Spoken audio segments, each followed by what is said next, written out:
Hai, kembali lagi di channel saya, Miss Sari. Kali ini kita akan belajar buat daftar isi dengan heading.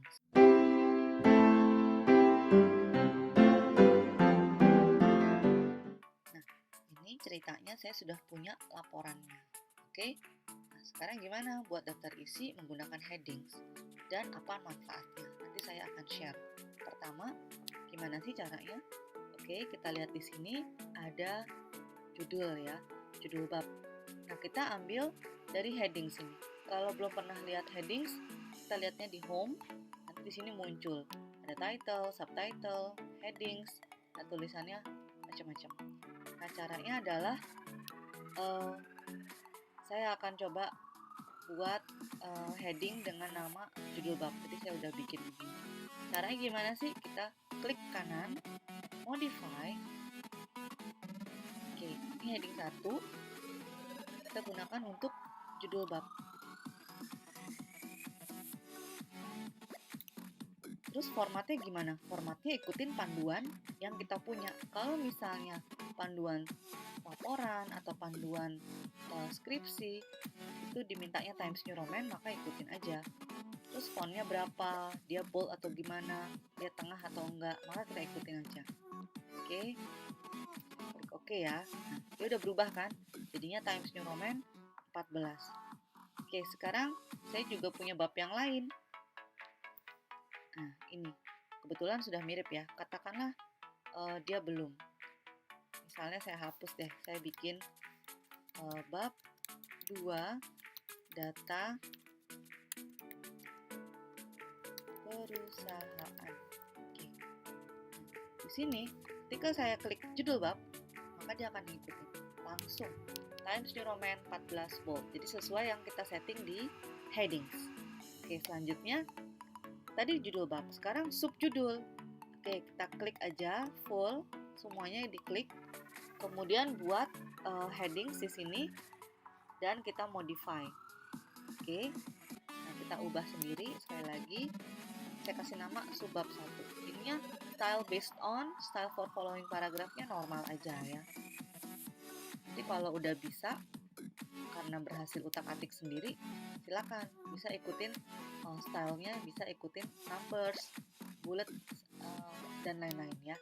Oke, lihat di sini kita klik paling kiri ya, karena dia pojok kiri kan. Oke, saya klik oke ya, Times New Roman 12 dan bold. Berubah dia menjadi 12. Tadi kan ini masih 11 fontnya. Oke, kemudian saya punya lagi subbab yang lain. Saya akan ketik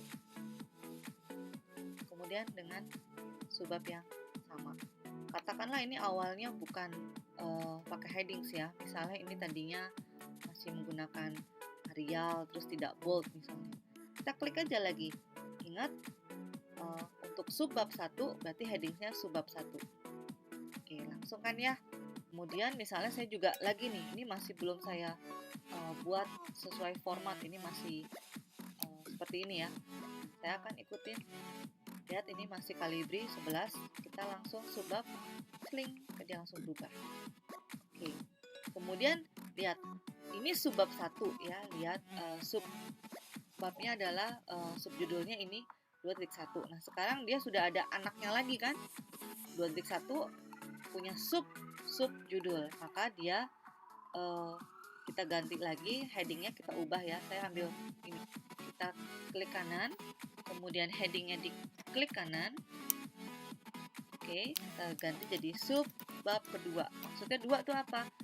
Berarti subbab punya anak lagi gitu ya, punya subbab lagi ya. Oke, kita lihat ini warnanya biru kan? Nah, ini warnanya masih biru. Kita ganti jadi automatic atau black gitu kan.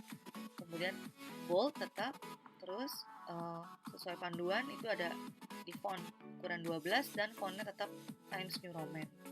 Oke, saya jadikan template, sering gitu ya. Artinya dia langsung berubah. Oke, jadi katakanlah kita punya subbab lagi, yaitu subjudulnya ini anak perusahaan PT ABCD. Nah, posisi anak perusahaan PT ABCD ini masih di dalam subbab sejarah PT ABCD. Maka saya akan buat lagi headingnya yang baru. Ketika saya klik atau saya bold ini, sorry, tadi subbab 3 ya. Nah, ini ya. Nah, maka dia akan langsung berubah. Itu seterusnya sampai bab-bab yang kamu mau buat daftar isinya. Ketika kamu sudah setting dengan heading, katakanlah di sini kita buat daftar isinya. Oh iya, daftar isinya harus satu file ya sama ketikan laporan kamu, karena kadang banyak kan yang kira oh ya udah daftar isinya di file lain, itu nggak akan muncul dia. Oke, jadi kalau dia ketikannya ada di sini, maka daftar isinya juga harus di sini karena headingsnya mengikuti ya. Oke, gimana memunculkan daftar isi? Kita klik references gitu ya. Table of contents, ini artinya daftar isi. Stylenya yang mana kira-kira yang mirip dengan panduan kamu? Oke, saya coba contemporary gitu ya. Nah, muncul kan dia? Nah, saya akan buat namanya adalah daftar isi karena sesuai dengan panduan saya. Tetap menulis daftar isi ya. Kemudian saya masukkan dalam headings. Klik. Nah, nanti dia akan muncul di daftar isi yang sudah otomatis ini. Kita lihat tadi bab 1 adalah halaman 2 ya. Oke, kita lihat ini ada di halaman 2. Betul ya? Kita cek tujuan praktik kerja lapangan. Apakah betul di halaman 4? Kita klik aja. Oke, langsung muncul ya. Betul di halaman 4. Itu loh yang membuat headings itu memudahkan kita dalam membuat daftar isi. Nah, ketika kamu mengerjakan laporan, pasti ada revisi gitu kan. Ketika kamu mengerjakan laporan, entah revisi dari dosen pembimbing atau dari reviewer, apapun itu ya. Jadi misalnya disuruh tambahkan kalimat. Oke, misalnya bab 1 kamu untuk subbab tujuan praktek kerja lapangan, misalnya ya, harus ditambahkan gitu ya. Ketikannya harus lebih banyak lagi. Nah, artinya dia akan menggeser halaman untuk subbab yang lain gitu kan. Nah, itu dengan mudah kita update di sini. Lihat, yang tadinya bidang kerja praktik kerja lapangan adalah halaman 4, maka ketika saya klik kanan, update page numbers only, tada, dia berubah. Tadi halaman 4, sekarang sudah halaman 5. Oke, kita coba tes. Ya, dia ada di halaman 5, sesuai dengan hasil update kita. Oke, sekarang lihat di sini. Ini bagaimana? Kok ini tulisannya Arial sih? Ya, kita masih bisa juga. Semua kita blok dulu. Kita klik kanan. Kemudian kita pilih font. Kita ubah dengan font yang diminta oleh panduan. Kebetulan dimintanya adalah Times New Roman. Oke, ini. Kemudian size-nya adalah 12. Underline style, words only. Oke, klik. Muncul seperti ini. Oke, oh sorry, underline-nya enggak ya, kita nggak minta underline. Jadi non aja ya, non. Artinya tidak pakai. Oke, lihat, hilangkan ya. Nah, udah berubah menjadi Times New Roman, berarti aman ya. Nah, kemudian kalau kita sidang atau kita sedang seminar gitu ya, mempresentasikan laporan ini, ketika kita buka laptop kita dan ketika ditanya nih, kita misalnya ini bab 1 ini banyak banget ya, bab 2 juga banyak banget. Ketika diminta data tentang yang lain, hal lain, maka ketika kita klik, dia langsung muncul ke subbab yang kita inginkan. Nah, ini juga memudahkan kita dalam hal presentasi. Ketika kita mau update daftar isi kita, maka update field-nya jangan hanya page numbers ya, tapi entire table. Kita lihat,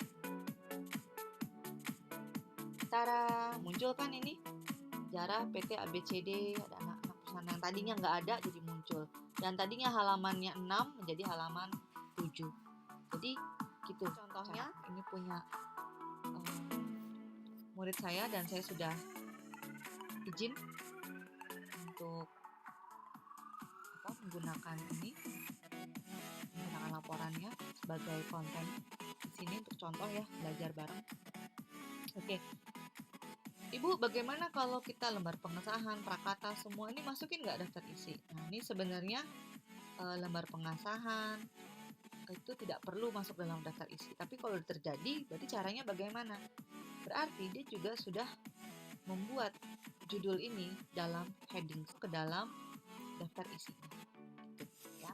Jadi sekali lagi, daftar isi menggunakan headings selain memudahkan kita ketika kita ada revisi sehingga dia langsung update. Kemudian headings ini juga memudahkan ketika kita presentasi atau kita sedang mencari topik itu ya. Jadi contohnya ini ada di halaman 4. Kemudian kita mau mencoba mencari ya, yang ini. Nah, jadi langsung ke halaman 67 tanpa kita harus scroll down, scroll up. Oke?